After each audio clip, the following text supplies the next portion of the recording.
Bonjour à tous. Est-ce que vous m'entendez? Bonjour. Si vous pouvez mettre un petit message par le chat. Oui, visiblement, c'est le cas. Super, bonjour à tous. Merci de vous être rendu disponible pour ce webinaire que j'aurai le plaisir d'animer avec Yannick Darcy. Donc, on va vous parler des directives de la CNIL sur les cookies qui ont été annoncées le 1er octobre. Et l'idée est de réfléchir de vous présenter ces annonces, de réfléchir aux impacts et aux solutions pour continuer à exploiter la donnée. Alors, il y a de l'écho.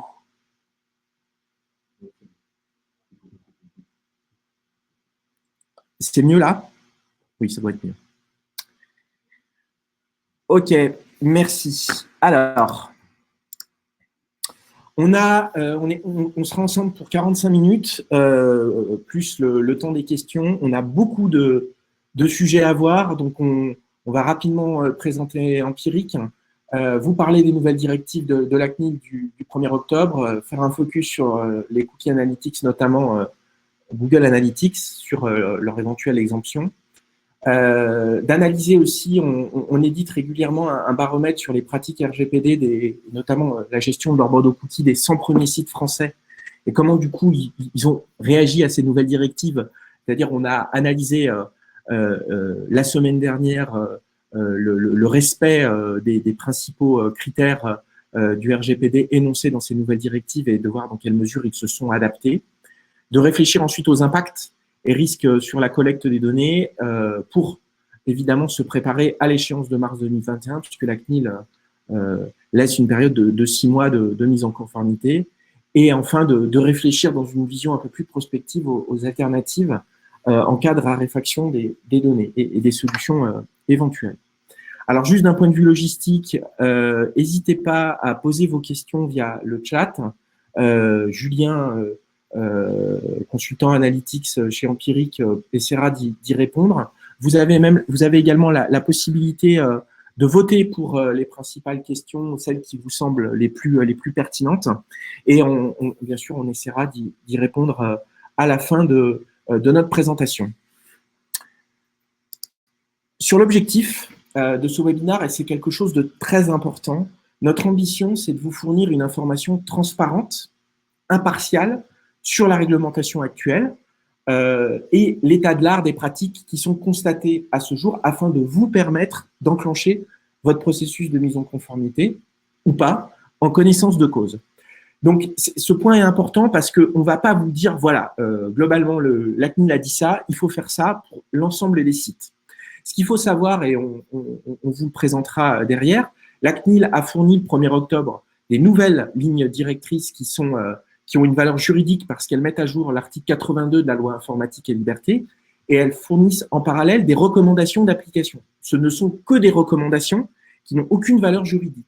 Donc, ça veut dire que ça laisse toute interprétation aux responsables de traitement, au DPO, pour appliquer le RGPD. Donc, il y a encore un certain nombre de flous concrets, opérationnels dans la mise en œuvre de ces lignes directrices.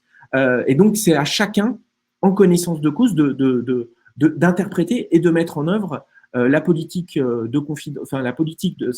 de mise en conformité en fonction des risques qu'il estime avoir si il décide de ne pas être totalement en conformité. Donc voilà, donc on va pas, on aimerait bien vous dire voilà concrètement Google Analytics c'est pas compliante, faut faire ci, faut faire ci, faut faire ça. Il y a des choses qui sont très claires dans le règlement de la CNIL, d'autres qui sont un peu plus floues et interprétables. Et donc c'est à chacun de prendre ses dispositions par rapport à ce règlement. Donc ça veut dire aussi que on a pris beaucoup d'avis, on a consulté différents experts, des éditeurs de solutions, des consultants analytics, et aujourd'hui, il n'y a pas forcément un consensus qui se dégage par rapport à certains points particuliers du règlement. Donc, ça veut dire aussi que vous avez toute la liberté d'intervenir dans le chat, dans la conversation, de poser des questions et aussi d'apporter votre point de vue. Ce qu'on va dire évidemment n'est pas une information qui va être figée, d'autant plus qu'on a devant nous une période de 6 mois où forcément le marché va réagir. Et puis aussi à partir de la mise en œuvre, à partir de mars 2021, peut-être des cas de jurisprudence, la CNIL va peut-être prendre des dispositions par rapport à certaines pratiques. Donc le débat par rapport à tout ça n'est pas figé aujourd'hui. C'est un sujet qui va être en permanente évolution dans les prochains mois.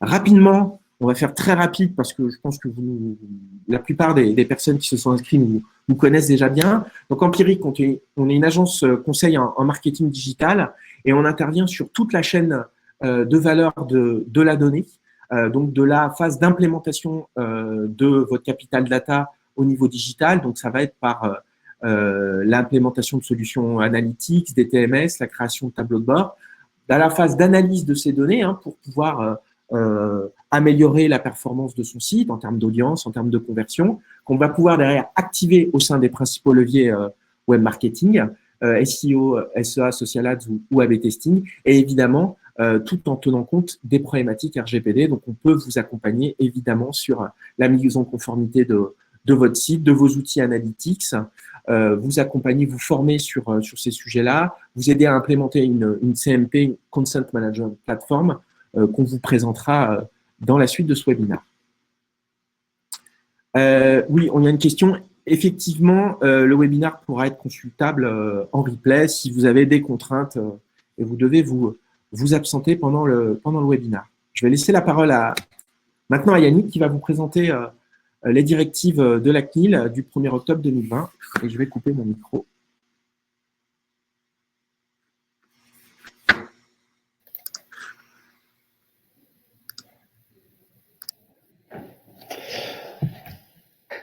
Alors, j'espère que vous m'entendez sans écho. On va juste commencer par une rapide mise en contexte, avec notamment ce petit historique qui montre assez bien que c'est pas d'aujourd'hui qu'on s'intéresse à ce qui est fait avec nos données à côté informatique.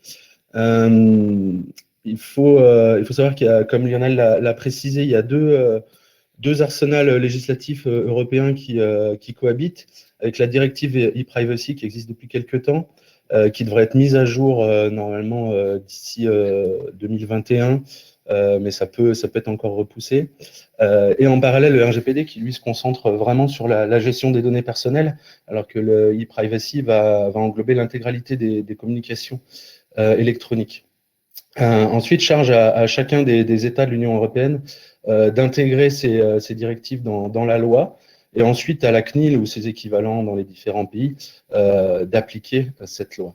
Donc le RGPD est entré en vigueur en 2018. La CNIL avait donc publié les mises à jour de la loi informatique et liberté, l'article 82 notamment. Pendant 2 ans, il y a eu pas mal de débats. Lionel précise que c'est encore le cas maintenant. Mais courant 2020, il y a eu une prépublication de la part de la CNIL de lignes directrices visant à préciser justement certains points qui étaient encore flous. Et la publication a eu lieu début octobre, avec un distinguo quand même à faire entre justement les lignes directrices qui sont vraiment l'application de la loi, l'arsenal légal qui permet de prendre des sanctions, etc. Et les recommandations qui peuvent aller un petit peu plus loin que ça, qui sont un guide de bonne pratique, si on veut aller par là, publié par la CNIL, pour l'application de ces lignes directrices. Juste, je me permets une petite précision, ce guide de recommandations, ces recommandations n'ont aucune valeur juridique. Ça, c'est un point qui est important et c'est pour ça qu'on va bien distinguer dans ce qu'on va vous présenter, ce qui est dans les lignes directrices, donc ce qui a une valeur légale, et les recommandations. Les recommandations n'ont pas de valeur légale. La CNIL suggère, recommande par exemple la symétrie des boutons accepter, refuser, mais laisse la liberté aux responsables de traitement d'adapter d'adapter sa mise en conformité à partir du moment où le responsable de traitement estime que cette mise en conformité est conforme aux lignes directrices. Donc ça, c'est un point qui est important à avoir en tête parce qu'on entend pas mal de choses depuis le 1er octobre, comme quoi voilà, certaines personnes étaient étonnées sur le fait que la CNIL n'impose pas, par exemple, la symétrie des boutons accepter, refuser. Elle le recommande fortement, mais recommander ne veut pas dire imposer. Et ce qu'elle impose, c'est que le fait de refuser ait le même degré de simplicité que le fait d'accepter. Donc ça, c'est un exemple, on en aura d'autres à vous présenter. Il faut bien avoir ça en tête, et c'est vraiment cette question de l'interprétation que chaque responsable de traitement doit avoir. Effectivement, finalement, le guide de recommandation de la CNIL, c'est l'interprétation de la CNIL de leur propre ligne directrice. En fait. Simple rappel des motivations du RGPD que vous devez quand même tous connaître si vous êtes ici. L'idée, c'est de protéger la vie privée et les données personnelles qui sont utilisées par les entreprises, en tout cas les données personnelles des citoyens européens, évidemment. Et au niveau des organisations, favoriser à la fois la mise en conformité en mettant en place certains principes, notamment la minimisation des données qui sont collectées, la frugalité, la sécurité, etc., avec un but de restaurer une certaine confiance face à cette boîte noire que peut être le traitement des données, de vos données. Et un petit retour sur un principe majeur, alors c'est un terme en anglais, l'accountability, qui n'a pas pu être traduit, puisque vous voyez que l'article français utilise encore ce terme en anglais. Simplement, l'obligation pour les entreprises vraiment de mettre en œuvre ces mécanismes et de pouvoir démontrer qu'ils ont mis en œuvre ces mécanismes de mise en conformité, c'est-à-dire ça peut passer par la documentation, etc., mais pour démontrer vraiment que vous avez mis en place.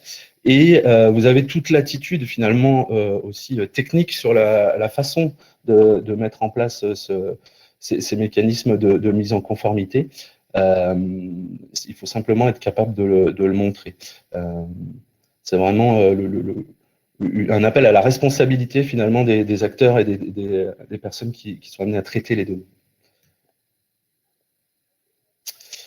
Et bien sûr, le point central du RGPD, en tout cas notamment pour les sites internet et globalement pour envisager un traitement de données personnelles, c'est bien sûr le recueil d'un consentement avec des termes très importants qui sont la notion de consentement libre, éclairé, donc l'importance de l'information de l'utilisateur sur tous les traitements envisagés avec ces données. Et également, très important, le fait que le refus ou l'acceptation doit être un acte clair quant au fait que la personne accepte ou non que ces données soient utilisées. C'est un point central vraiment du RGPD, cette acceptation, et notamment sur les sites, avec ce qu'on va voir par la suite, les bandeaux cookies, etc. Un premier point qui est un petit point d'achoppement et de discussion, c'est l'interdiction des cookie walls.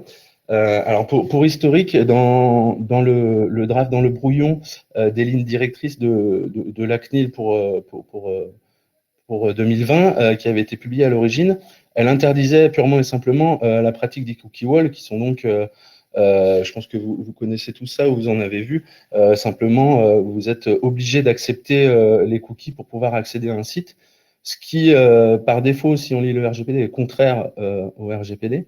En revanche, le Conseil d'État lui-même a retoqué la CNIL quant à cette interdiction, sans forcément d'explication très claire. En tout cas, la CNIL a mis de l'eau dans son vin en affirmant que le traitement serait effectué au cas par cas, que dans certains cas, il pouvait être licite d'utiliser un cookie wall. On peut imaginer des systèmes de paiement ou autres qui soient dans ce sens-là, des systèmes d'abonnement, etc. Ça reste encore assez flou sur cette notion de apprécier au cas par cas. On est encore dans une réponse de Normand, donc un petit peu en attente. En tout cas, la CNIL recommande très fortement de ne pas utiliser la méthode du cookie wall.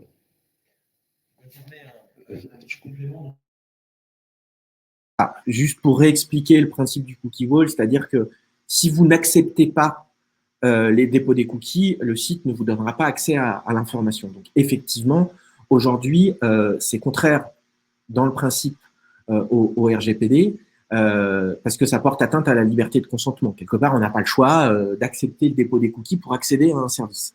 Donc, le Conseil d'État, effectivement, a retoqué cette disposition. Le Conseil d'État ne s'est pas exprimé sur le fond, mais a estimé que la CNIL outrepassait en fait ses prérogatives en interdisant le cookie wall. Donc aujourd'hui, c'est pour ça que la CNIL a mis un peu d'eau dans son vin et a ajouté cette mention sous réserve de la licéité de cette pratique qui doit être appréciée au cas par cas. Donc là, évidemment, il y a un flou et on peut se dire que certains sites médias, notamment, risquent de s'engouffrer dans la brèche, par exemple, en proposant si tu acceptes, tu as les cookies, si tu refuses les cookies, dans ce cas-là, il faut payer. Donc, pour accéder à l'information. Alors, ça peut être, par exemple, quelque chose qui pourrait être fait par certains sites médias, mais là-dessus, on a aujourd'hui, voilà, on n'a pas de cas concret. Donc, c'est vrai que ça reste un élément à date assez flou et une zone grise sur lequel il est difficile de se prononcer, au contraire d'autres dispositions qu'on va maintenant vous présenter.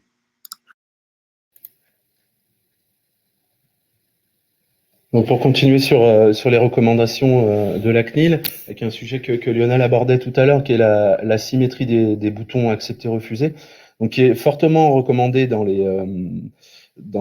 la CNIL. En revanche, dans les lignes directrices, on a une certaine ouverture là-dessus, puisque l'action, enfin le terme important à retenir là, c'est la simplicité. On doit avoir le même degré de simplicité pour accepter ou refuser.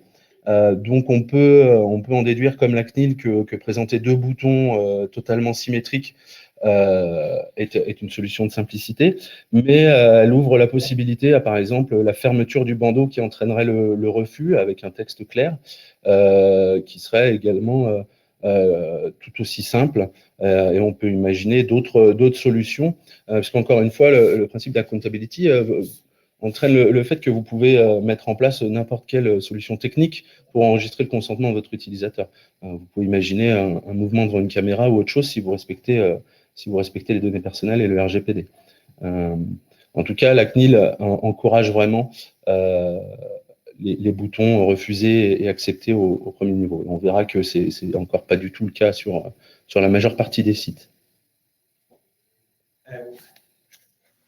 Alors, un point effectivement qui est aussi important, vraiment sur lequel il faut insister, c'est qu'effectivement, le fait de ne pas cliquer sur accepter ou refuser et de fermer par exemple le bandeau vaut comme un refus dans le sens où les cookies ne sont pas déposés. Donc, et ça introduit le sujet du consentement implicite que l'on va évoquer, qui est une pratique très courante. Aujourd'hui, c'est très clair pour le coup et vraiment extrêmement. Il n'y a pas de débat là-dessus. Si je n'accepte pas, si je ne refuse pas, donc si je ferme le bandeau, ça vaut refus. Et surtout, si je continue, par exemple, la navigation sur un site, la CNIL impose le fait que le bandeau cookie doit au bout d'un moment disparaître et ne doit pas entraver la navigation, parce que ça pourrait être une technique qui est utilisée pour vraiment imposer, inciter fortement à l'acceptation. Et aujourd'hui, dans ce cas-là, la CNIL est aussi très claire, ce bandeau-là doit disparaître au bout de quelques secondes. Sur le deuxième design, continuer sans accepter, c'est vrai que par rapport au projet de recommandation de janvier, il y a quand même un peu de changement parce que elle ouvre la porte. La CNIL n'est plus aussi ferme sur la symétrie parfaite des boutons accepter, refuser. Elle ouvre la porte à un design complémentaire. On peut se dire aussi que effectivement, ce design-là risque d'être plébiscité par les éditeurs de sites parce que je dirais que spontanément, l'internaute, de toute façon, lit pas forcément les infos du bandeau cookie, va spontanément aller cliquer sur accepter parce qu'il n'a pas forcément vu la possibilité de fermer le cookie, fermer le bandeau tout en haut. Donc, évidemment, là aussi, il faudra attendre les cas de jurisprudence parce que la CNIL dit dans le même temps qu'on ne doit pas pratiquer des designs trompeurs avec un design où on inciterait très fortement à accepter plutôt que de refuser. En tout cas, voilà, ce qui est très clair, c'est que le fait aujourd'hui de refuser le dépôt de cookies doit se faire en premier niveau parce qu'aujourd'hui, la pratique la plus courante, c'est de cliquer sur le bouton personnalisé pour ensuite refuser. Donc, ça se fait au deuxième niveau. Ça, aujourd'hui, ce n'est plus possible. Le refus doit se faire simplement en premier niveau. Effectivement, je rejoins Lionel. L'idée derrière ça, c'est aussi d'éviter des bandeaux un petit peu trompeurs qui ont tendance à pousser à l'acceptation par l'utilisateur. Ensuite, sans doute un petit peu plus rapidement, le consentement doit être éclairé. Donc, on doit présenter dès le premier niveau du bandeau les finalités de traitement et surtout dans un langage clair, donc éviter le laïus juridique que personne ne comprendra, même si, comme dit Lionel, effectivement, une majeure partie des utilisateurs ne lit pas en détail. En tout cas, on doit pouvoir présenter de façon simple et claire l'objectif, les différentes finalités de chacun des traceurs, de façon simple au début, mais en tout cas accessible directement dans le bandeau en un clic maximum.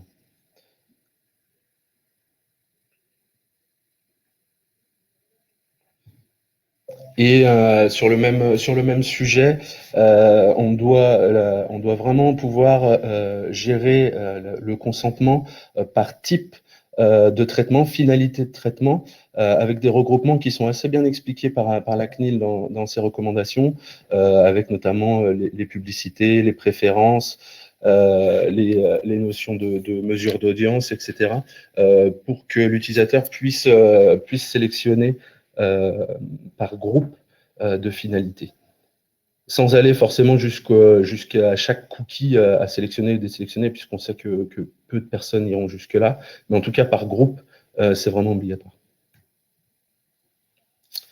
Et enfin, pour le gros point qui devrait surprendre personne, même si il est quasiment pas appliqué, comme vous le verrez avec nos données du baromètre tout à l'heure, le consentement implicite est banni. C'est déjà le cas depuis en fait mai 2018 et l'application du RGPD. Vous ne pouvez pas déposer des cookies par défaut à l'arrivée de l'utilisateur. Vous devez attendre qu'il ait consenti via un acte clair à l'utilisation des cookies, ou en tout cas des traceurs qui utilisent ces données personnelles. Vous ne pouvez pas lancer tout ça dès que l'utilisateur continue à naviguer, change de page, scroll, clique, peu importe. Il faut une action claire et nette de consentement. Sinon, on n'est pas sur du consentement éclairé, tout simplement. Là, voilà, on vous êtes dans l'interdiction et on a tendance à penser, en tout cas chez Empiric, que ce sera quelque chose qui va être vraiment surveillé à terme, puisque c'est quasiment pas respecté. Je me permets un complément là-dessus. Les seuls cookies qui peuvent être déposés à l'arrivée, au scroll ou au clic, enfin même à l'arrivée sur le site de consentement implicite, sont des cookies exemptés de consentement.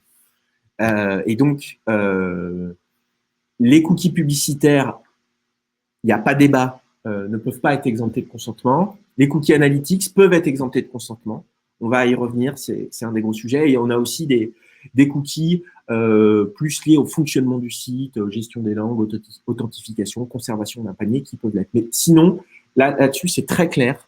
À l'arrivée sur le site, pour les cookies publicitaires, on ne peut pas les déposer sans une action positive, claire, qui est d'appuyer sur un bouton accepter. Là-dessus, il n'y a clairement pas débat. Enfin, un point assez important, mais qui peut un petit peu passer aux oubliettes, c'est que retirer le consentement doit être aussi simple que de le donner. Donc la CNIL recommande un bouton, et c'est d'ailleurs ce qu'elle fait sur son site. La CNIL n'a pas de bandeau cookie, mais un lien qui est systématiquement visible sur son site pour aller gérer les cookies, retirer le consentement éventuellement, etc. Donc on peut considérer aussi que ça peut être un lien vers votre page de politique de confidentialité ou page des cookies, dans laquelle vous pouvez ensuite permettre à l'utilisateur de retirer, ajouter son consentement, etc., ce que permettent certaines plateformes de gestion des cookies. Mais en tout cas, il y a cette notion de simplicité d'accès au consentement à tout moment, et de revenir sur un consentement qu'on aurait éventuellement donné précédemment. Alors, un petit complément aussi par rapport à ça. La durée de conservation du consentement est recommandée pour une période de 6 mois. Donc, ça veut dire que si vous acceptez le dépôt des cookies, au bout de 6 mois, le site doit vous réinterroger pour valider de nouveau votre acceptation. Techniquement, le consentement est stocké par un cookie sur votre navigateur, et ce cookie a une durée de vie de 6 mois et est supprimé automatiquement au bout de 6 mois, et donc il y a une redemande automatique. Enfin, le bandeau se réaffiche automatiquement. Donc, il y a un focus sur les cookies analytics qui sont un sujet de grand intérêt pour beaucoup de monde, et notamment le consentement ou non. Avec un rappel que Lionel expliquait rapidement juste à l'instant, sur certains cookies qui peuvent être cookies ou traceurs qui peuvent être exemptés de consentement, notamment tout ce qui va permettre de rendre un service qui est indispensable à rendre le service sur votre site, typiquement l'authentification, les logins, etc., le souvenir de votre panier, le souvenir de vos préférences de langue, etc., ainsi que certains traceurs de mesure d'audience, nous en parlons juste après, avec quelques obligations, notamment l'information, qui est un fil rouge, information de l'utilisateur quant à la finalité de traitement de ces traceurs, même s'ils sont exempts, une durée de vie tout de même limitée, à 13 mois pour les cookies en tout cas, et le stockage des données également limité, même s'il y a eu une petite augmentation, puisqu'auparavant on était sur 1 an, si je ne m'abuse, et on est passé à 25 mois. Alors, pour un focus sur les cookies analytics, alors clairement, la CNIL, dans son article 50, considère, je vais même vous lire, que les traceurs qui se limitent à la mesure de l'audience ne sont pas soumis à l'obligation de recueil du consentement, mais tout de même sous certaines conditions que nous avons listées ci-dessous. Les traceurs doivent être uniquement dédiés à la mesure d'audience, et donc ne doivent pas faire autre chose en même temps, typiquement de la publicité. Ils ne doivent pas permettre de suivre un utilisateur sur plusieurs sites ou applications. Les données récoltées et produites ne peuvent être qu'anonymes, agrégées, et ne peuvent pas être recoupées avec des services tiers, notamment qui permettraient la reconnaissance de l'utilisateur. En gros, c'est le respect des principes du RGPD de toute façon. Donc, avec un petit point, la B-testing n'étant pas une solution de mesure d'audience per se, on ne peut pas la considérer comme étant exemptée de consentement. Les cas précis, donc le point est clair, la finalité de traitement doit être strictement limitée à la seule mesure d'audience. Donc ça veut dire quoi? C'est la mesure de la performance d'un site, c'est l'analyse des contenus, c'est l'optimisation de l'ergonomie, c'est l'optimisation des performances techniques. Et c'est pour ça que la B-testing, on considère qu'elle n'est pas obligatoire et nécessaire pour répondre à ces cas d'usage de gestion, d'optimisation de son site, et donc elle ne peut pas rentrer dans le champ d'exemption. Donc ça veut dire que si on veut faire de l'A/B test et de la personnalisation, évidemment, il faut solliciter le consentement.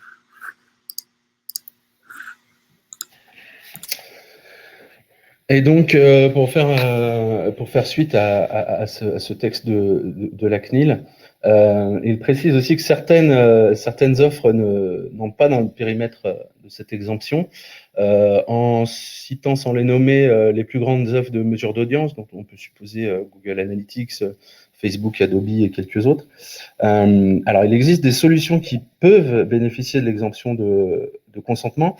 On a précisé pouvant, puisque selon les configurations, selon les versions de ces solutions, on vous a cité AT Internet et Matomo, qui sont les principales, même s'il en existe d'autres, selon les versions que vous utilisez et la configuration que vous faites, vous pouvez parfaitement obtenir une solution qui n'est pas du tout exemptée de consentement, vous pouvez configurer Matomo pour remonter des données personnelles, par exemple, très facilement.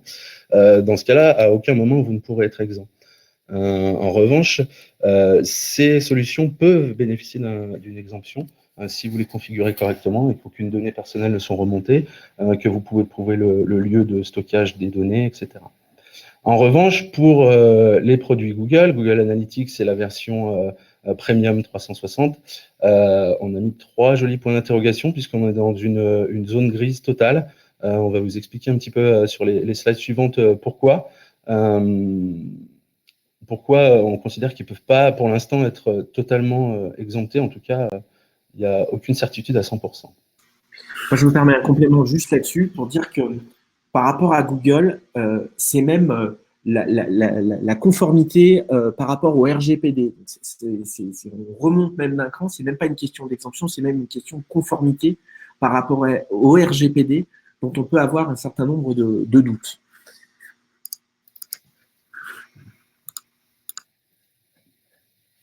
Alors, le premier point d'achoppement qui nous paraît vraiment important, il vient de la définition des données personnelles qui est différente entre Google et l'Union européenne, le RGPD, avec notamment la notion d'adresse IP, que l'UE, le RGPD, considère clairement comme une donnée personnelle. Il n'y a aucun doute là-dessus. En revanche, Google Analytics ne considère pas l'adresse IP comme une donnée personnelle. Or, par défaut, dans Google Analytics, l'adresse IP de l'utilisateur est stockée. Donc, en l'occurrence, vous traitez une donnée personnelle automatiquement, sans aucun véritable moyen de ne pas le faire. Dans ce cas-là, on est non conforme, on a précisé aux articles 15 et 17, puisqu'on n'a aucun moyen de demander à Google d'accéder aux données qui auraient été stockées avec notre IP. Il reste un petit flou sur l'anonymisation d'IP, mais c'est encore un grand flou. Voilà, donc ce point d'achoppement est vraiment très important pour nous, puisque c'est vraiment une définition de données qui diffère vraiment grandement et qui nous paraît poser un gros problème. Et en tant que responsable de traitement, si vous avez Google Analytics sur le site, vous devez être capable de fournir à vos utilisateurs la possibilité d'avoir un droit d'accès, d'effacement et d'opposition à leurs données. Et dans ce cas-là, vous avez cette responsabilité. Et dans ce cas précis, c'est difficile puisque Google Analytics considère que l'IP n'est pas une adresse personnelle, n'est pas une donnée personnelle, et donc ne sera pas en mesure de vous fournir cette information. Ensuite, il subsiste aussi un flou au niveau du partage des données. Alors, c'est notamment au niveau du partage des données avec Google Ads. Dans Google 360, vous pouvez normalement assez facilement interdire le partage des données avec Google Ads à un niveau global. Par ailleurs, il y a un engagement contractuel lorsque vous utilisez Google 360 entre Google et vous, qui est susceptible d'encadrer un petit peu plus le traitement des données, le transfert des données. En l'occurrence, dans la version gratuite, c'est moins clair. On peut désactiver le transfert de données au niveau du compte, mais on a un message qui peut laisser sous-entendre que les données pourraient continuer à être transférées, même si on peut aussi interpréter ce message comme étant en fait la possibilité d'aller interdire ce partage vraiment au niveau de vos propriétés GA ensuite, pour chaque propriété GA. Donc c'est vraiment sujet à interprétation. Mais il subsiste un flou à la lecture des conditions générales de Google quant à l'utilisation ou non, le partage ou non des données. On peut considérer qu'en fait, il nous invite juste à aller bien désactiver le partage dans chacune de nos propriétés pour être certain qu'il n'y ait pas de partage et donc être conforme. Mais on peut aussi interpréter ça comme Google se réserve le droit de continuer à transférer des données. Ce qui va être important ici, c'est de montrer que vous avez tout fait en fait pour vous conformer, c'est-à-dire que vous avez désactivé partout où vous pouviez finalement le partage des données. Comme le disait Lionel, l'idée aussi c'est de pouvoir montrer patte blanche, de pouvoir montrer sa bonne volonté dans la mise en conformité à tous les échelons de votre site. Donc sur ce point-là, c'est un point très important. Autant effectivement sur 360, on peut, il y a des mécanismes, il y a un contrat et des mécanismes juridiques qui peuvent encadrer le partage des données. Autant sur la version gratuite, c'est plus difficile. Comme le disait Yannick, les mentions de Google peuvent être assez floues. Et surtout, si on prend un peu de la hauteur, on peut se dire quel est l'intérêt pour Google Analytics de proposer une solution gratuite si il ne permet s'il ne peut pas réexploiter ces données pour améliorer son algorithme publicitaire. Donc, on a un flou sur le traitement des données personnelles et vous, en tant que responsable de traitement, vous devez pourtant être capable d'expliquer de façon très claire à quelle finalité vos données sont traitées, vos données personnelles sont traitées. Donc là-dessus, on a vraiment un flou, en tout cas sur la partie gratuite. Également sur la partie Analytics 360 sur d'autres aspects, mais c'est vraiment la question de la réutilisation de la donnée est un sujet majeur qui est contraire à l'esprit du RGPD où on doit absolument expliquer la finalité de tous les traitements.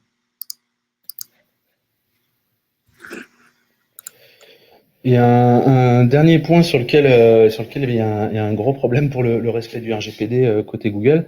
Si on considère que, comme le RGPD le dit, que l'IP est une adresse, est une donnée personnelle, pardon, elle ne peut pas être stockée à l'extérieur de l'UE, sauf dans un pays qui offre une protection adéquate. Or, comme vous le voyez sur le graphique, Google a quelques data centers en Europe, mais la majeure partie sont situés dans des pays qui n'offrent pas, selon l'UE, un niveau de protection adéquat, et donc vers lesquels vous ne pouvez pas transférer de données personnelles de citoyens de l'Union européenne. En l'occurrence, quand vous utilisez Google Analytics gratuit, vous n'avez aucun moyen de savoir où sont stockées vos données. Donc, par défaut, vous n'avez aucun moyen de prouver que vous êtes RGPD compliant. Dans la version Premium 360, vous pouvez en partie choisir où sont stockées vos données et ce problème-là peut être en partie résolu. En l'occurrence, pour la version gratuite, je ne vois aucune solution. Alors juste un point là-dessus, c'est que le Privacy Shield qui encadrait le transfert des données des citoyens européens aux États-Unis a été invalidé fin août, ou juillet plutôt, en tout cas a été invalidé suite à l'attaque d'une association de consommateurs autrichienne. Et donc aujourd'hui, les États-Unis ne sont pas considérés comme un pays offrant un niveau de protection adéquat selon l'Union européenne, étant donné que dans le cadre du Patriot Act, l'État est en capacité d'aller exploiter, analyser des données personnelles. Et c'est à l'origine de Patriot Act, à l'origine du scandale de l'affaire Snowden. Et donc, l'Union considère que ce point-là n'est pas forcément respecté et les États-Unis n'offrent pas le niveau de protection. Donc, ça, c'est un point problématique parce que le RGPD est très clair. Il faut, dans la mesure du possible, héberger ces données en Union européenne, mais les données peuvent être transférées dans d'autres pays hors de l'Union européenne, mais ces pays doivent offrir un niveau de protection adéquat pour préserver les libertés et la vie privée des citoyens européens. Et là-dessus, aujourd'hui, effectivement, on ne sait pas, sur la version gratuite, où vos données sont stockées. Alors, on a un petit sondage dans le chat où, justement, on voudrait savoir si, selon vous, est-ce que vous pensez, en tout cas sur la version gratuite, Google Analytics peut bénéficier de l'exemption de recueil du consentement?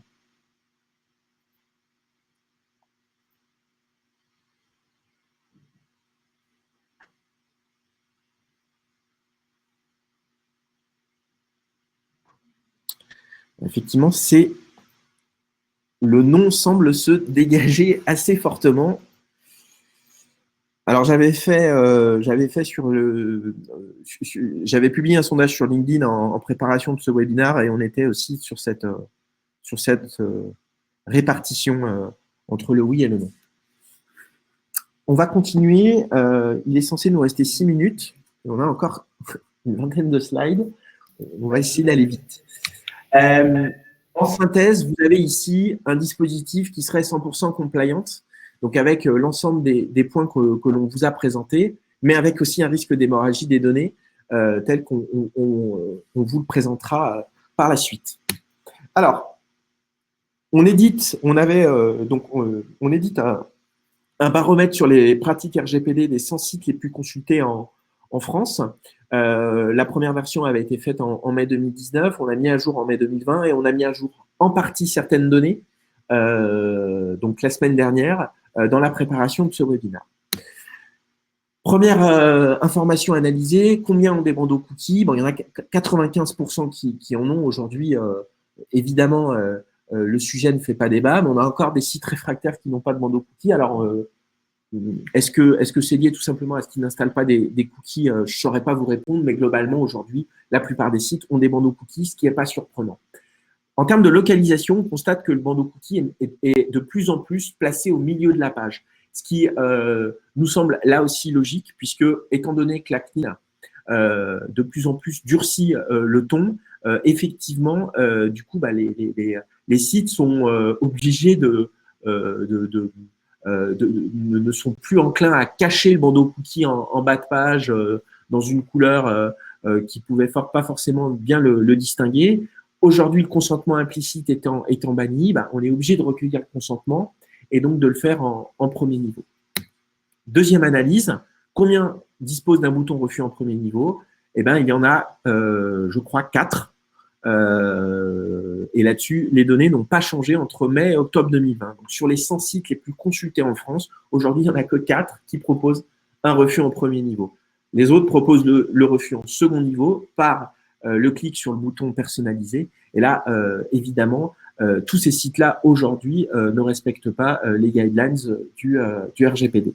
Et en tout cas, les dernières lignes directrices. Combien permettent une gestion a posteriori du consentement? Là, 66% aujourd'hui, donc ça progresse. Et là aussi, c'est quelque chose qui, finalement, a assez peu de conséquences sur la collecte des données. Donc, forcément, c'est quelque chose qui va de plus en plus être compliant en termes de pratique. Combien pratique le consentement implicite pour les cookies analytics?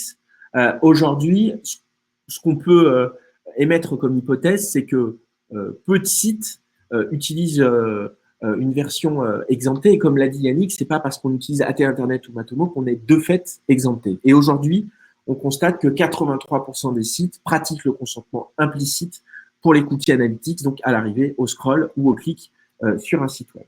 Donc ça, évidemment, se pose toute la question de l'exemption de Google pour continuer à effectuer cette pratique.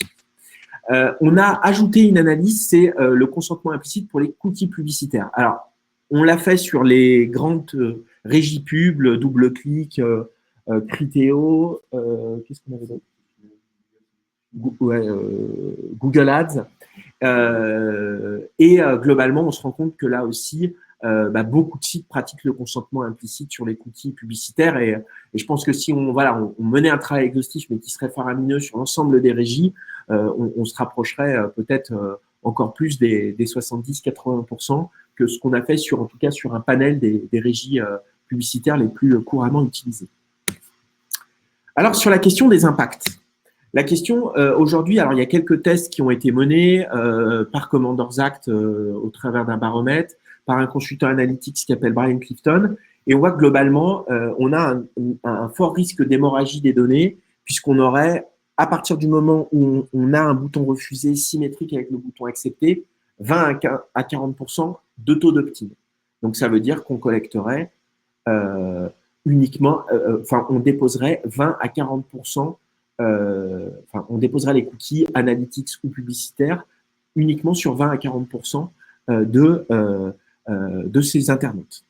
Donc, si on utilise une solution analytics non exemptée, autant vous dire que vous allez avoir 60 à 80% d'audience en moins.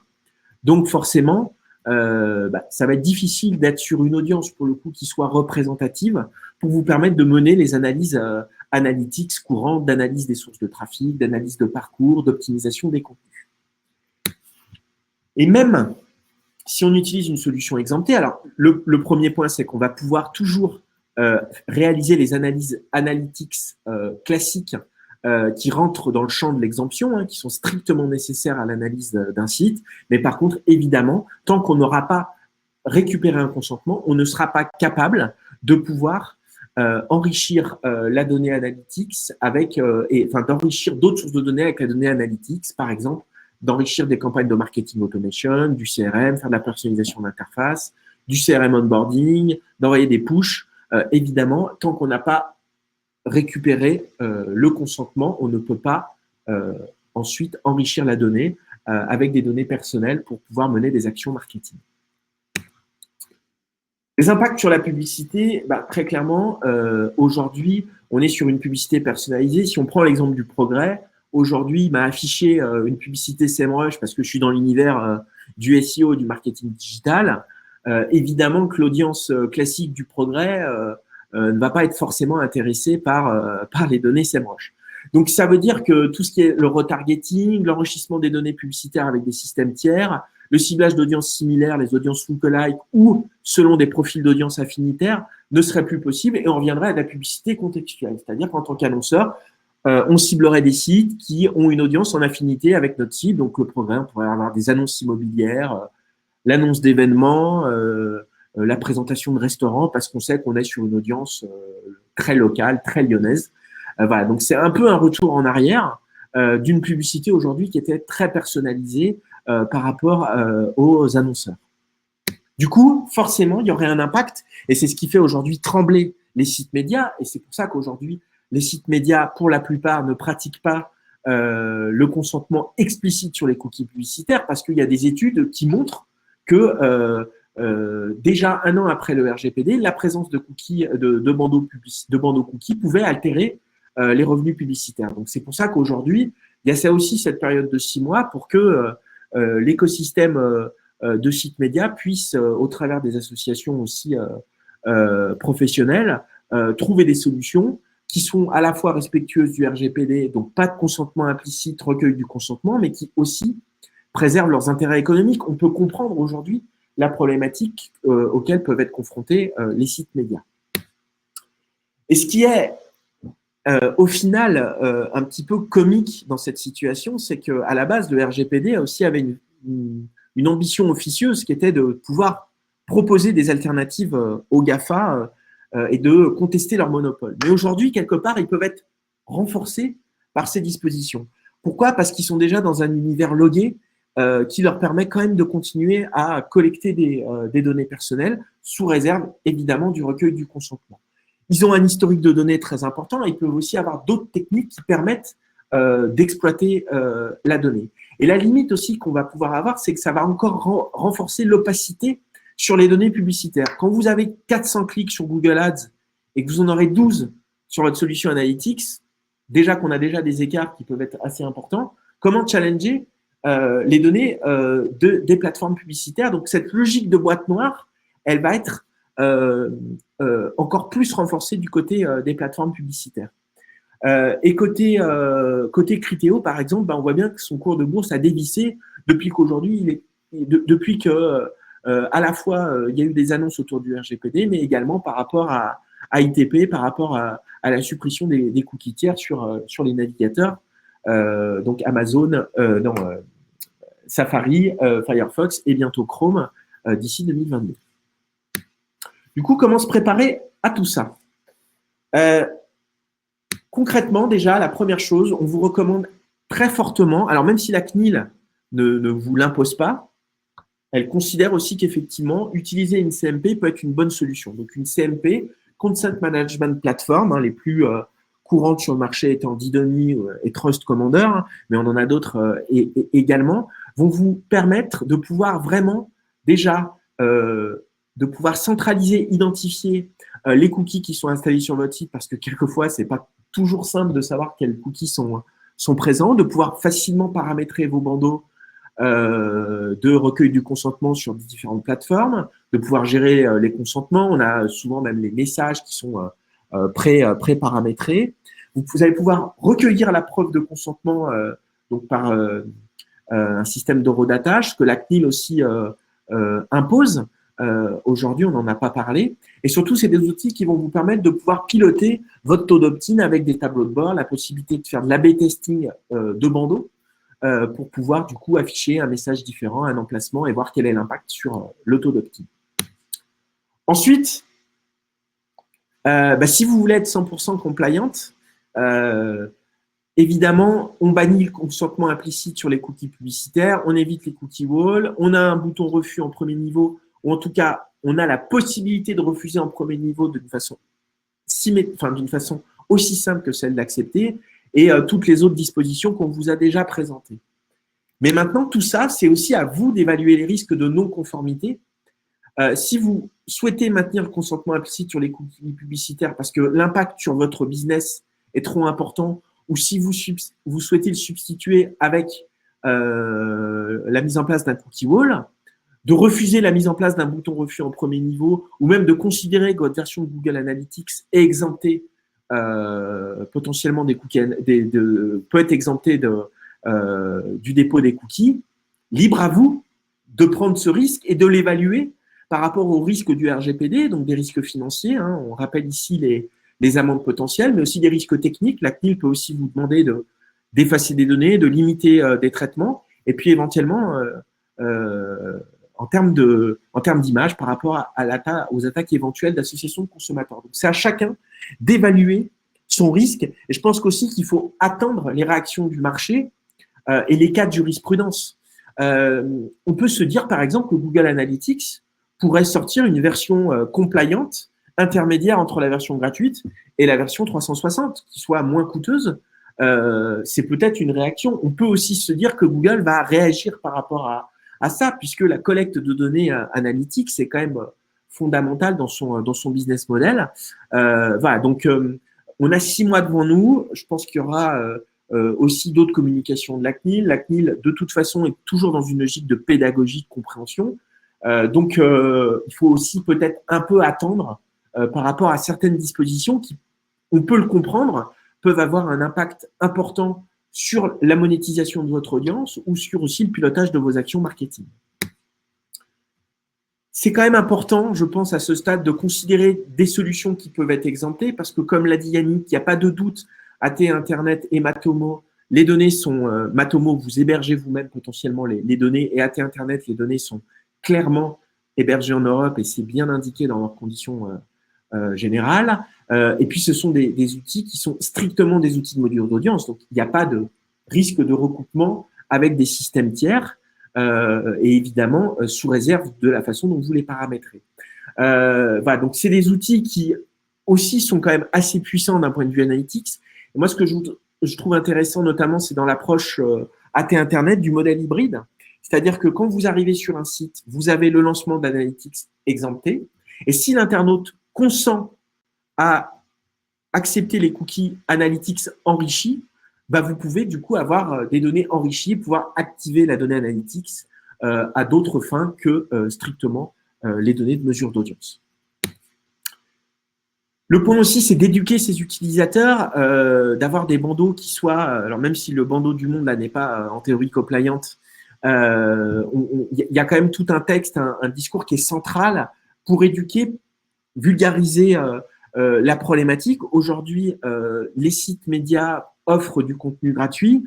Leur moyen de gagner de l'argent dans un système et dans une industrie qui est déjà difficilement rentable, bah, c'est de collecter des données. Donc, un peu plus inciter, éduquer les internautes. On verra peut-être aussi des mailings partir comme en mai 2018 pour inciter ces internautes à accepter le dépôt des cookies et à les sensibiliser sur les problématiques si on refuse le dépôt des cookies par rapport à la viabilité économique de certains sites. Ensuite, ce qui, je pense, sera important, c'est de piloter son taux d'opt-in comme un projet data à part entière. Il faudra tester des emplacements, des messages, des couleurs de boutons et voir dans quelle mesure on obtient les meilleurs taux d'opt-in. Et c'est ce qu'offrent les CMP. Ils offrent des tableaux de bord, des logiques d'A/B test et ça permet vraiment d'aider à optimiser son taux d'opt-in. Même si, évidemment, par rapport aux différents tests qui ont été menés, on peut se dire aujourd'hui qu'on aura quand même du mal à avoir des taux d'opt-in proches de 200%, mais voilà, peut-être que finalement, la sensibilisation des internautes, un taux d'opt-in à 100%, j'y crois pas, mais en tout cas, un taux d'opt-in à 80-90%, en tout cas, qui puisse être suffisamment représentatif d'une audience.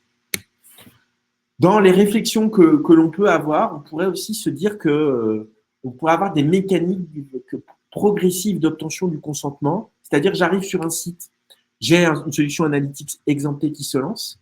Et par contre, une fois que j'ai démontré un intérêt pour un produit, donc j'ai consulté X fiches produits, je suis resté X secondes sur un site ou X minutes, on sollicite le recueil du consentement pour des cookies publicitaires s'il y a un intérêt. Donc, quelque part, qu'on ait une logique un peu plus progressive, une logique de parcours et qu'on déclenche en fonction d'un certain nombre de scénarios, recueil du consentement et l'affichage du bandeau cookie. C'est une piste que l'on peut avoir. Alors, sur les solutions alternatives possibles, on va rapidement terminer pour répondre à vos questions. Alors, on parle beaucoup, moi j'ai entendu pas mal de choses depuis le 1er octobre, comme quoi l'univers logué était l'alternative, le Graal, par rapport à toutes ces problématiques RGPD, bandeau cookie. Là-dessus, les univers logués n'échappent pas à la logique de recueil du consentement. Et là, la CNIL est très claire au travers de l'article 82 de la loi informatique et liberté. Le recueil du consentement concerne les univers logués et non logués. Effectivement, aujourd'hui, on a la sensation, on n'a pas mené un benchmark sur beaucoup de sites, que sur les univers logués, pour l'instant, on était très loin des dispositions du RGPD. Si je prends l'exemple d'Amazon, petit site e-commerce de l'Ouest américain, quand on crée un compte, on accepte du coup les conditions générales d'Amazon, les notices de protection des informations personnelles. Donc là, Amazon explique bien la finalité de traitement des données, mais on n'a aucune possibilité de s'y opposer. On n'a rien du tout. Et donc, si vous demandez à vos utilisateurs de créer un univers logué pour pouvoir derrière leur exploiter la donnée en termes de monétisation d'audience, pour exploiter la donnée, pour envoyer des emailings, pour faire de la personnalisation d'interface, de la mesure d'audience enrichie, évidemment, on doit obtenir le consentement et l'internaute doit avoir la possibilité de s'y opposer pour chaque finalité de traitement. Aujourd'hui, on a la sensation que ce n'est pas encore le cas et c'est peut-être, je dirais, un des prochains sujets. On a beaucoup focalisé les choses sur les bandeaux cookies, mais il y a aussi très clairement un sujet sur la question des formulaires. Ça reste néanmoins une voie prometteuse dans laquelle s'engouffrent beaucoup de sites médias parce que, voilà, comme vous voyez cet article-là, Le Figaro, TF1, le New York Times, ils investissent dans la création de segments propriétaires. C'est-à-dire que globalement, ils ont la chance d'être dans des univers logués pour consulter, par exemple, une émission en replay et donc d'avoir aussi des audiences importantes et plusieurs sites sur différentes thématiques. Donc, ils vont pouvoir créer des segments d'internautes en fonction de leur appétence sur des thématiques, sur des émissions, sur la consultation de contenu, en fonction des tranches d'âge, qu'ils vont pouvoir derrière monétiser auprès d'annonceurs. C'est une voie prometteuse parce que déjà, elle permet de ne plus être dépendant des cookies tiers qui sont utilisés notamment par les data brokers, quand on sait aujourd'hui que les cookies tiers sont dans le viseur avec ITP ou dans Chrome. Ça permet d'avoir une meilleure traçabilité de la donnée par rapport au modèle boîte noire des data brokers. Aujourd'hui, dans le cadre du RGPD, la traçabilité de l'information est un point extrêmement important. Et aujourd'hui, clairement, quand on enrichit ces données avec des données third party, il est difficile de savoir dans quel contexte ces données ont été collectées. Dernier bénéfice, c'est une réconciliation cross-device en termes d'attribution, en termes d'analyse de parcours. On va pouvoir voir dans quelle mesure le même internaute s'est connecté depuis mobile ou depuis un ordinateur. Dernier point, et on répondra aux questions sur la problématique du server-side, Yannick, qui est aussi voilà, un sujet de réflexion pour nous. Oui, c'est un sujet de réflexion. Après, le server-side n'empêche pas que vous devez obtenir le consentement de l'utilisateur. Par contre, effectivement, on pourrait arriver à des solutions qui masquent un petit peu en fait finalement le tracking et qui donc permettent de contourner le règlement, un petit peu comme la question que posait Cédric à propos du CNAME clocking. À la base, vous devez toujours obtenir le consentement, vous allez traiter des données personnelles, donc vous devez informer l'utilisateur que c'est fait, que ce soit server-side ou client-side. En l'occurrence, là, c'est simplement déporter le tracking au lieu qu'il soit fait dans votre navigateur, il va être fait côté serveur, là où hébergez votre site, pour faire ça, les choses simplement. Alors en plus, avec Google Tag Manager, ça pose un autre problème puisque des données sont potentiellement envoyées vers des serveurs Google. Donc voilà, c'est des solutions techniques qui à la base sont parfaitement vertueuses, mais qui peuvent être utilisées pour un petit peu s'amuser avec le règlement. Donc prudence tout de même avec ça.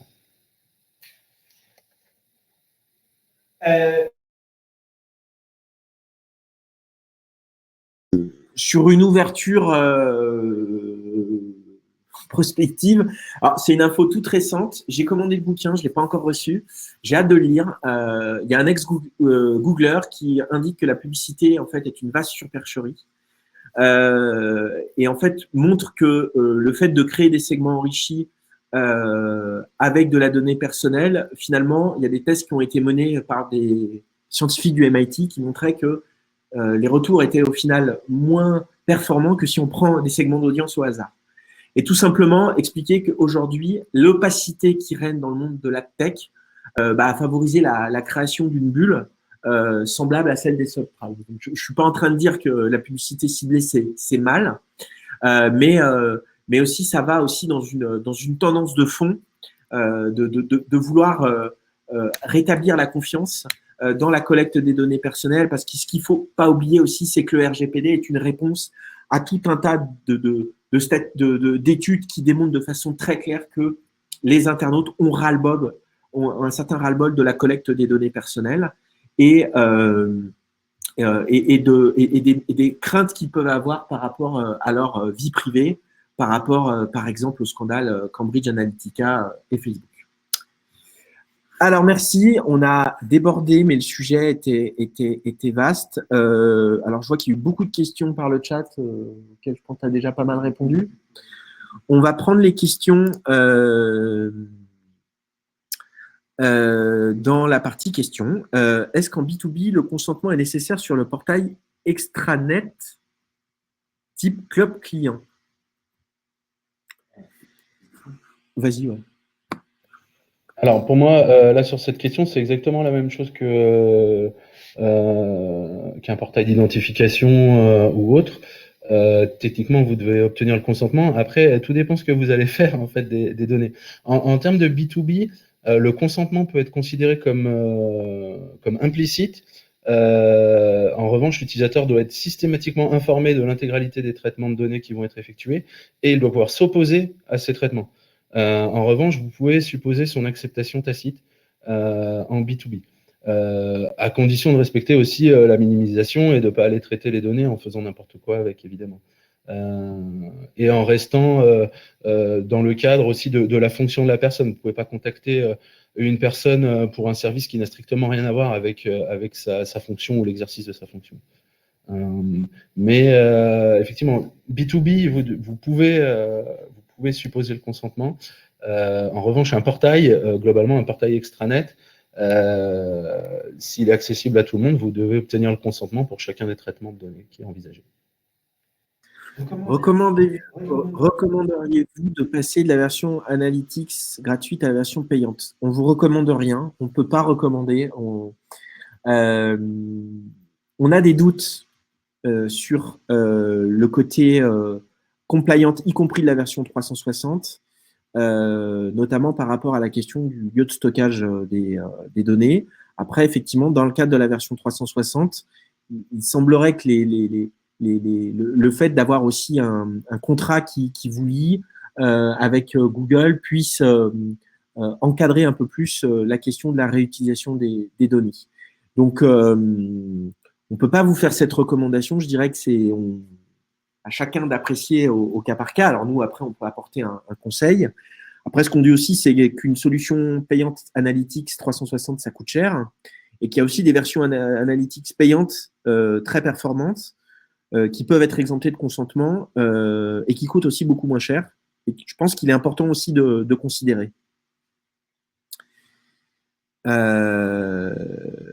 Yvonique, on ne peut pas rester sur GA en version gratuite. Encore une fois, c'est délicat de dire ça. Enfin, la question, c'est aussi l'évaluation des risques. Moi, j'aurais tendance à dire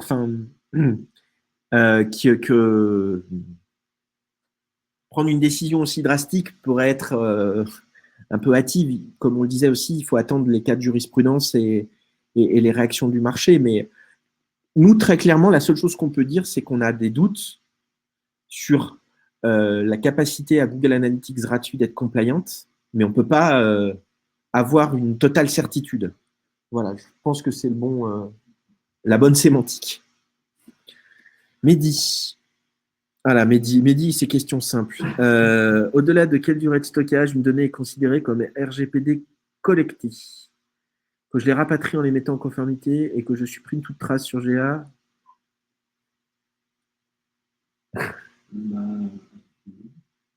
Vas-y, ouais. Alors, c'est assez précis comme question. Alors, juste sur le point de supprimer toute trace de GA, la problématique, c'est que il n'y a aucun moyen d'être sûr que côté Google Analytics, ils ont vraiment tout supprimé chez eux, sauf à être peut-être sur 360, mais donc déjà là, ça me paraît problématique. Ensuite, pour la durée de stockage, il faut simplement respecter la durée de stockage de 25 mois, donc désormais, mais quel que soit l'outil en fait. Donc ça, c'est pas vraiment le problème. Après, récolter les données sur GA, les envoyer ailleurs, supprimer de GA. Tu dois respecter le RGPD sur les données que tu auras copiées ailleurs, en fait, de fait. Bah oui, c'est certain qu'à partir du moment où on collecte, alors DWH pour les non-aguerris, c'est un data warehouse, moins pour l'accent.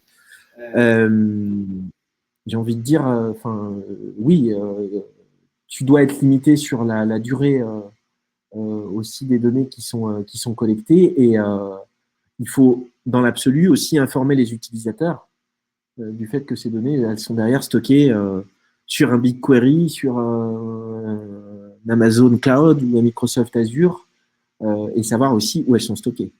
Donc, je dirais, peu importe le lieu, vas-y. Ouais. Il y a effectivement peut-être un petit point, c'est si vraiment toutes les données d'identification sont supprimées et que dans votre data warehouse, votre base de données, etc., vous n'avez que des données agrégées, statistiques anonymes, etc. Effectivement, vous pouvez penser que vous êtes hors du RGPD puisque vous ne traitez pas de données personnelles en l'occurrence, puisque vous n'en avez plus.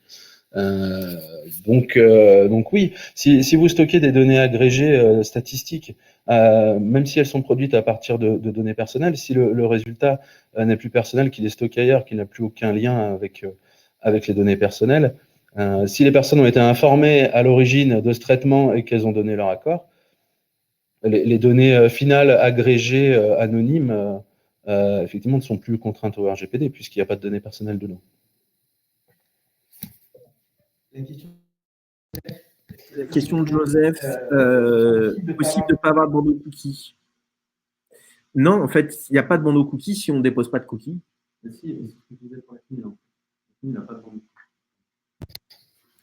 En fait, effectivement, c'était mon exemple de la CNIL que j'ai revu ce matin et j'ai voulu vous partager. La CNIL n'a pas un bandeau cookie tel qu'on le voit un petit peu partout qui s'affiche en dessus. Par contre, il y a un bandeau qui est toujours affiché, qui est le menu du header, dans lequel vous avez un bouton gestion des cookies qui est systématiquement accessible et qui vous permet de donner votre consentement, de le refuser, etc. Donc c'est aussi une façon de faire. Si la CNIL le fait, on peut supposer qu'elle est dans les clous. Donc c'est aussi une façon de faire. On a déjà vu des cordonniers mal chaussés. Est-ce que nous aurons les slides en fin de webinaire? Non, pas automatiquement, mais vous pouvez me faire un mail, lcherpin@empirique.fr si vous souhaitez les avoir. Je vous les enverrai directement.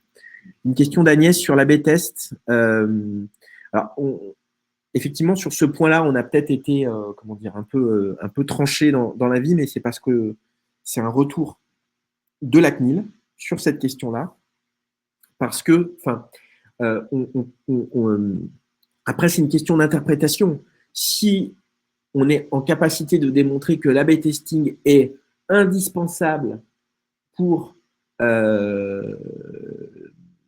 l'optimisation de son site et que c'est une pratique indispensable et strictement réservée à la mesure d'audience et à l'optimisation de son site, on peut peut-être avoir en tout cas démontrer sa bonne foi par rapport à ça. Mais en tout cas, là pour le coup, il y a eu une réponse de la CNIL affirmant que l'A/B test n'était pas forcément strictement nécessaire au fonctionnement d'un site. Juste pour préciser, de l'écho, il peut être aussi difficile de prouver que de l'A/B test finalement est de la mesure d'audience pure, comme des analytics, etc., ou la personnalisation. À quel point la personnalisation et de la mesure d'audience, ça peut être assez difficile à prouver, d'où je pense la position de la CNIL. Après, je reprends et puis on va terminer. Oui, Mehdi, t'es sympa. Supprimer GA, ce que nous dit Amaury, c'est déplacer le problème. Le lobby de Google, oui, il y aura du lobby. Oui, Google, on peut leur faire confiance pour qu'ils aient une réponse adaptée. Donc, voilà, encore une fois, je pense qu'il ne faut pas non plus tout de suite paniquer et se dire non, mais GA ne peut pas être conforme. On stoppe tout de suite, on bascule sur une autre solution. Nous, on émet des doutes, mais encore une fois, c'est à chacun de prendre ses responsabilités et d'évaluer les risques potentiels. On va être bien avec nos hotspots et autres web mécaniques. C'est pas mal, hotspot et web mécanique. C'est différent, c'est de l'automation. Merci à tous, on va en rester là. On peut prolonger la discussion. N'hésitez pas à nous envoyer un mail, donc lcherpin, CHERPIN, @empirique.fr ou ydarcy, DARCY, @empirique.fr. On espère qu'on vous a un petit peu éclairé. Le sujet n'est pas facile et c'est vrai qu'on l'a précisé, on n'est pas juriste. Donc, il y a à la fois du juridique, du technique. Nous, voilà, notre objectif, c'était de vous donner une information claire, de vous émettre quelques points de vue, quelques doutes, mais ne prenez pas, ne considérez pas que tout ce qu'on a dit doit être pris comme argent comptant. On n'est pas capable d'avoir une certitude absolue sur le fait que GA n'est pas compliante, même si on peut avoir des doutes, mais encore une fois, c'est à chacun d'interpréter ces éléments-là. On va programmer aussi d'ici la fin de l'année justement des webinars sur les CMP et aussi sur une présentation des solutions pouvant être exemptées des recueils de consentement et pouvoir un peu les challenger par rapport à Google. Merci beaucoup. Je vous souhaite une très bonne journée. Et puis, on se dit à très bientôt. Au revoir. Bonne journée à tous. Au revoir.